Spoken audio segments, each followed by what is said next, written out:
নমস্কাৰ, এটা নতুন ভিডিঅ'লৈ আপোনালোকক পুনৰবাৰ স্বাগতম জনাইছো। আশা কৰোঁ আপোনালোক সকলো ভালে কুশলে আছে আৰু আপোনালোকৰ আশীৰ্বাদত মৰমত ময়ো আছো ভালে কুশলে। আৰু আপোনালোকে জানেই যে যোৱাকালি গৈছিলো মই গুৱাহাটীৰ ফালে, উজনিৰ ফালে বহুত যোৱা বুলি এটা মোৰ মানে ভিতৰি হৈ থকা এটা বদনাম আছে।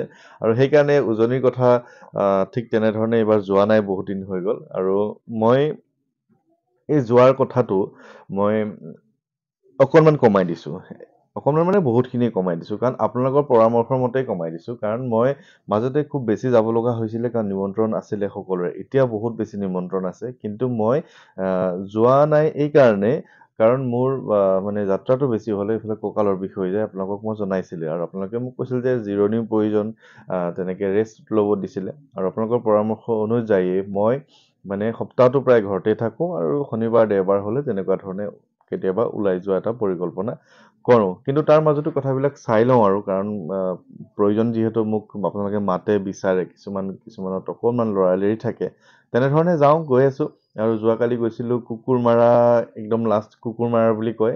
আপোনালোকে যদি শুনিছে সকলো ৰাইজে নামটো, যে গুৱাহাটীৰ পৰা যেতিয়া এয়াৰপৰ্ট ৰোড আজাৰা, তাৰপিছত এয়াৰপৰ্ট পোৱা যায়, তাৰপিছত মিৰ্জাৰ পিছত বিজয়নগৰ, তাৰপিছত কুকুৰমাৰা, তেনেকুৱা ধৰণৰ বকো, এনেকুৱা ধৰণৰ মানে ছয়গাঁও, তেনেকৈ যায়গৈ আৰু দুধনৈ গোৱালপাৰা সিফালে যায়গৈ। মই লাষ্ট গ'লোঁ কালি কুকুৰমাৰালৈকে। আৰু কুকুৰমাৰাত গৈ প্ৰথম যিজন মানে ব্যক্তিৰ ঘৰত গৈছিলোঁ, তেওঁলোকে বহুত দিন আগৰ পৰা, প্ৰায় ছেপ্টেম্বৰ মানৰ পৰা মোৰ লগত যোগাযোগত আছিলে। মই লাষ্ট যেতিয়া 4 মাহমান আগত মই মিৰ্জাৰ ফালে গৈছিলোঁ, তেওঁ তেতিয়াই কণ্টেক্ট কৰিছিলে, কিন্তু তেতিয়া যাব পৰা হোৱা নাছিল। তাৰপিছৰ পৰা যামকৈ আৰু যোৱাই হোৱা নাছিলে। যোৱাকালি গ'লোঁ, খুব ভাল লাগিল। তেখেতৰ সৰু জীয়ৰীয়ে এটা খুব ধুনীয়া উপহাৰ দিছে মৰমত, তেওঁ নিজে বনোৱা হাতেৰে বনোৱা, মানে এইখিনি চাগে ৰিবন হয়, কাপোৰৰে ধুনীয়াকৈ দিছে উপহাৰটো। আৰু খুব ধুনীয়া লাগিছে। আপোনালোকে কেনেকুৱা লাগিছে জনাব। আৰু আচলতে এনেধৰণৰ মৰম উপহাৰ পালে খুব মনটো ভাল লাগে, কাৰণ আপোনালোকৰ কাৰণে মই বহুত কষ্ট কৰি যাব লগা হয়। যোৱাকালি যেতিয়া ঘৰৰ পৰা গৈছিলোঁ ৰাতিপুৱা 8:30 বজাত, আহি প্ৰায় ৰাতিপুৱা অৱস্থা, মানে প্ৰায় 3মান বাজিছে। এঘণ্টাৰ পিছততো আৰু ৰাতিপুৱাই হৈ যায়। 3টা বজাত শুইছোঁ। আজি ৰাতিপুৱা আকৌ সোনকালে উঠি মেলি, ল'ৰাৰ ৰিজাল্ট আছিলে, ৰিজাল্ট ভাল হৈছে তাৰ। এখন স্কুল বিদায় লৈ নতুন স্কুল 1লৈ পালেহি, আৰু তাৰ পাৰ্চেণ্টেজ হিচাপে 99.33% পাই সি ফাৰ্ষ্ট ক্লাছ, মানে ফাৰ্ষ্ট পজিশ্যন পাইছে আৰু। গতিকে যিখন নতুন স্কুলত দিম, তাত 5 তাৰিখে আছিলে ইণ্টাৰভিউ, কিন্তু ইণ্টাৰভিউ তাত নহয় বোলে। ডাইৰেক্ট যিহেতু ভাল ৰেংক পোৱাৰ কাৰণে সি প্ৰথম মানে চান্সটো পাব, তাত মানে ইণ্টাৰভিউ নোহোৱাকৈ সেইখন স্কুলত এডমিশ্যন ল'ব পাৰিব। গতিকে এনেবোৰ কথা ভালো লাগে, যে পৰীক্ষাৰ মাজতো মই আপোনালোকৰ কাৰণে গৈছোঁ। আপোনালোকে জানে যে পৰীক্ষা চলি আছে ল'ৰাৰ, তাৰ মাজতো মই গৈছোঁ। ৰাতি কেতিয়াবা আহি 2টা-3টা বজাত পাইছোঁ, কেতিয়াবা ৰাতিপুৱা পাইছোঁহি। তাৰ মাজতো তাক মই লৈ স্কুলত পৰীক্ষা সময়মতে দিয়াইছোঁগৈ, আকৌ আনিব গৈছোঁ। কেতিয়াবা স্কুলত ৰৈ আছোঁ সন্মুখত 2 ঘণ্টা 3 ঘণ্টা সময়। গতিকে মই কৈছোঁ যে কৰ্মৰ মাজেৰে যেতিয়া আমি ঈশ্বৰক বিচাৰি পাওঁ, আমাৰ কৰ্মত যেতিয়া ফাঁকি নিদিওঁ, তেতিয়া আমি সফল হোৱাটো খাটাং। আৰু ঠিক তেনেকৈ কালি কুকুৰমাৰাৰ পৰা আহি বিজয়নগৰত সোমালোঁ। তাৰপিছত চানডুবিৰ ফালে এখন ধুনীয়া ঠাই আছিলে, বৰিঘাট বুলি কৈছিলে, তেওঁলোকৰ তাতো গৈ খুব ভাল লাগিল। আৰু ঠিক তেনেকৈ মিৰ্জাতো গৈ ভাল লাগিল, বিজয়নগৰত গৈ ভাল লাগিল। জালুকবাৰীত একেবাৰে শেষত যিগৰাকী ব্যক্তিয়ে নিমন্ত্ৰণ দিছিলে, তেওঁৰ লগতো, তেওঁৰ এজন আৰক্ষী বিষয়া আছিলে প্ৰাক্তন, তেওঁ লগতো কথা পাতি খুব ভাল লাগিল। খুব ধুনীয়া মানুহ। গতিকে মই আপোনালোকৰ ওচৰলৈ যাওঁ, আৰু আপোনালোকে মোক নিমন্ত্ৰণ দিয়ে, সেই হিচাপে যাওঁ। গতিকে মানে এই ক্ষেত্ৰত আপোনালোকে সন্দেহ কিছুমান নাৰাখিব, যে মনত দুখ নকৰিব যে আপোনালোকৰ ওচৰলৈ মই নাযাম, সকলোৰে ওচৰলৈ যাম। এতিয়া কালিও তেওঁলোকে কৈছে যে আপুনিতো বেছি উজনি ফালেই গৈ থাকে, কিন্তু কথাটো তেনেকুৱা নহয়। মই গুৱাহাটী, নগাঁও বা ওচৰে পাজৰে মই গৈয়ে থাকোঁ, তেজপুৰ, এনেকুৱা ধৰণৰ মই অনুষ্ঠান বা তেনেকুৱা ধৰণৰ নিমন্ত্ৰণবোৰ ৰক্ষা কৰিয়ে থাকোঁ। কিন্তু তাৰ মাজত কথাবিলাক এনেকুৱা হয়, যে যিহেতু উজনি ঘৰৰ পৰা বহুত দূৰ, এতিয়া ঠিক তেনেকৈ মইতো বঙাইগাঁও, নামনি একে শেষৰ ফাললৈকে গৈছোঁ, তাততো মই 4 দিনমান লৈছোঁ।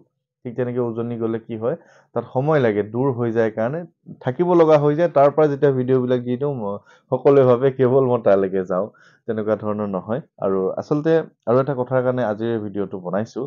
কথাটো হ'ল যে অহা 9 তাৰিখ, মানে আহি থকা দেওবাৰে ঘৰত এটা অনুষ্ঠান কৰা হৈছে আপোনালোকৰ কাৰণে। মই আগতেও কৈছোঁ, আজিও কৈছোঁ, যে অনুষ্ঠানটো কেৱল আপোনালোকৰ কাৰণে। আৰু এই কাৰণেই কৰিছোঁ যে মই আপোনালোকৰ কাৰণে মই গোটেই অসম ঘূৰি ফুৰিছোঁ। গোটেই অসম ঘূৰি ফুৰিছোঁ, আপোনালোকে নিমন্ত্ৰণ দিলেই মই গুচি যাওঁ। ফোনত মই আপুনি কোন কিন্তু মই চিনি নাপাওঁ। আপুনি মাতে মই কিন্তু আপোনাক বিশ্বাসত লৈ নিজৰ গাড়ীখন লৈ মই ওলাই গুচি যাওঁ লগত এজন লৈ। গতিকে এই যে বিশ্বাসটো মই আপোনালোকৰ প্ৰতি আনিছোঁ আৰু আপোনালোকেও মোক মই যে কিবা এটা কৰি আছোঁ আপোনালোকৰ কাৰণে ঘৰত, আপোনালোকেও এদিন আহিব লাগে মোৰ হিচাপত। আৰু সেইকাৰণে মই আমাৰ দেউতাৰো নামঘৰ ভাগত ধুনীয়াকৈ এক অনুষ্ঠান কৰা হৈছে। ৰাতিপুৱা সময়ত অনুষ্ঠানটো হ'ব, 10-11মান বজাত নাম হ'ব। তাৰপিছতে অকণমান ধৰ্ম আলোচনী সভা হ'ব, বহু লোক আহিব, দেউতাৰ শিষ্যসকল আহিব, প্ৰায় 500ৰো অধিক নিমন্ত্ৰণ জনোৱা হৈছে শিষ্যক। তেনেধৰণে আপোনালোকক মই নিমন্ত্ৰণ জনাইছোঁ মোৰ ফালৰ পৰা, লগতে আমাৰ ঘৰখনৰ ফালৰ পৰা, যে তেজপুৰলৈ আহক, আমাৰ যি অনুষ্ঠান আছে অনুষ্ঠানত সহযোগিতা কৰক। আপোনালোকে আহক, নিজৰ বুলি ভাবি নিজে লাগি ভাগি ধুনীয়াকৈ খাই বৈ অনুষ্ঠানটো সাফল্যমণ্ডিত কৰিব বুলি মই খুব বেছি আশাবাদী। কাৰণ সকলোৱে দেখিছে, ওচৰ পাজৰৰ মানুহে দেখিছে যে ই গৈছে বহুত দূৰলৈ গৈ, কিয়নো গৈছে, কি কথা। বিশেষ যিসকলেতো হিংসা কৰে তেওঁলোকেতো হিংসাই কৰি আছে, কিন্তু আপোনালোকেওতো মোৰ প্ৰতি যিটো আপোনালোকৰ দায়িত্ব, মই যে গৈছোঁ আপোনালোকৰ কাৰণে, আপোনালোকৰ ফোনটো পায়েই মই দৌৰি গুচি গৈছোঁ। কিমান বেছি মোৰ খৰচ হৈছে মই এটা হিচাপ কৰিছোঁ, আপোনালোকে চাব পাৰে যে মই যোৱা 4টা মাহত মই প্ৰায় 25,000 পৰা 30,000 কিলোমিটাৰ গাড়ী চলাইছোঁ। আৰু এই 25-30,000 যেতিয়া কিলোমিটাৰ গাড়ী চলাইছোঁ, প্ৰতি কিলোমিটাৰত মোৰ গাড়ীখনে তেল পুৰে কিন্তু 6 বা 7 টকা। তো আপোনালোকে ভাবক যে 25,000 কিলোমিটাৰ মই 1 কিলোমিটাৰত 7 টকাকৈ খৰচ কৰি আপোনালোকৰ কাৰণে ইমান দূৰ কিন্তু গৈছোঁ, আপোনালোকৰ মৰম বিচাৰি, বা আপোনালোকেও তেনেধৰণে কিবা এটা পাইছে কাৰণে মোক মাতিছে। যথেষ্ট খৰচ হৈছে, খৰচটো কথা বাদেই দিলোঁ, আপোনালোকে মোক খৰচ হিচাপে কিবা এটা দিয়ে, সেইটো এটা বাদ দিলোঁ, সেই চেপ্টাৰটো বাদ দিলোঁ। কিন্তু মইতো গৈছোঁ, মানুহজন কষ্ট হৈছে, কঁকালৰ বিষ হৈ গৈছে। কালি গুৱাহাটী গৈছোঁ যে মোৰ চালক হিচাপে কোনো নাই পোৱা, মই নিজে চলাই গৈছোঁ। ৰাতিপুৱা 8:30 বজাত, আকৌ ৰাতি 3টা বজাত আহি পাইছোঁহি। চলাই গৈছোঁ, চলাই আহিছোঁ নিজে, লগত ভিনদেউক লৈ গৈছোঁ, ভিনদেউৱে গাড়ী চলাবলৈ শিকা নাই। গতিকে এই যে আপোনালোকক মই কথা দি দিলোঁ যে মই যাম, দেওবাৰে মই যাম বুলি যে আপোনালোকক কথা দিলোঁ, মোৰ চালক হিচাপে কোনো নাই পোৱা কাৰণে মই কিন্তু ক'ব পাৰোঁ যে মই নাযাওঁ। কিন্তু আপোনালোকক যিটো মই কথা দিলোঁ, যিটো মোৰ মুখৰ ৱৰ্ডটো, সেই ৱৰ্ডটো কিন্তু মই মিছ কৰা নাই। আপোনালোকৰ ওচৰলৈ মই গৈছোঁ, দৰকাৰ হ'লে মোৰেই কষ্ট হওক, ৰাতিপুৱা উঠি আকৌ ল'ৰাই ৰিজাল্ট আনিছোঁ। গতিকে মই আপোনালোকৰ কাৰণে কৰিছোঁ, আপোনালোকেও অকণমান মোক সহায় কৰক। আপোনালোকেও আহক, বেলেগ একো নাই, ধুনীয়াকৈ অনুষ্ঠানটো কৰিছোঁ আপোনালোকৰ কাৰণে। যথেষ্ট খৰচো হয়, এটা অনুষ্ঠান কৰিছোঁ, পেণ্ডেল চেণ্ডেল দিবলৈ কৈছোঁ।